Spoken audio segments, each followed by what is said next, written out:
Hi, the topic for today's presentation is exception handling. By the end of it, you should know what an exception is, why and how to handle exceptions, and also the Java exception class hierarchy. An exception is a condition or an event that happens at runtime and when not handled will stop the program's execution. Your program will come to a halt if you don't handle the exceptions.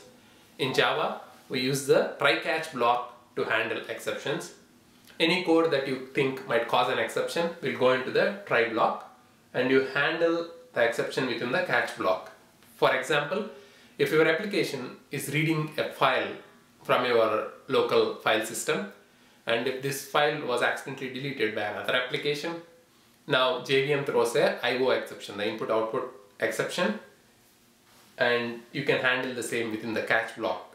If you don't handle it, your program execution will stop right where you are trying to read that file. But when you have a try-catch block, the program execution will continue after the try-catch block. Along with the numerous exceptions that the Java language provides, you can also create your own custom exceptions by extending the classes within the exception class hierarchy, and that takes us to the exception class hierarchy, on the top of which is the throwable. Throwable is the parent class, and the exception and error classes inherit from throwable. Error is an abnormal condition which your application cannot handle, like a JVM running out of memory. There is nothing your application can do. Exception and its subclasses are called checked exceptions, and any method that throws checked exceptions, if you are using a method that throws checked exceptions, you have to handle them in your application, otherwise your code will not compile. Runtime exception, which is also a subclass of exception, and its subclasses are called unchecked exceptions because you need not handle them. If a method throws unchecked exceptions, or if you are throwing unchecked exceptions, a method calling your method need not handle the unchecked exceptions. These are usually programmer mistakes or programmer errors like null pointer exceptions. And a design rule of thumb for whether to choose a checked or an unchecked exception when you create your own custom exception is, if a caller method that is calling your method, if a user method for your method can handle a particular exception, and if it can recover, if you think it can recover from whatever happens, then mark it as a checked exception. Otherwise, mark it as an unchecked exception by extending the runtime exception class. And the try-catch block also has a finally block at the end of it, and any code that goes into the finally block always runs. No matter an exception happens or not, the finally block will always get executed. So it is a good place to keep your cleanup code, like closing the database connections or closing the file handlers.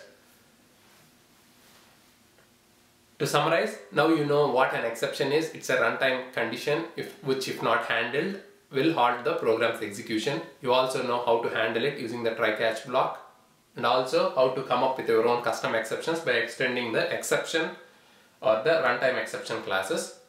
Error is an abnormal condition like running out of memory which your application cannot handle. And checked exceptions, the classes that subclass or inherit from the exception class are called checked exceptions, and a caller method should always handle the checked exceptions, whereas you need not handle the runtime exceptions.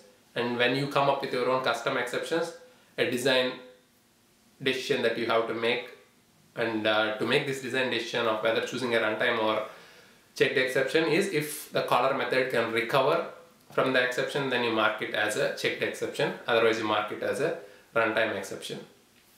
In the next session, I'll be presenting more exception handling topics like stack trace, exception matching in the catch block, and also how to skip a checked exception, how not to handle a checked exception, and also how to throw our own custom exceptions. Along with these technical articles and videos on my technical blog, I also have posted several personal development and career development interview tips articles on my personal blog, the link for which I have been posting on my technical blog posts. Read them.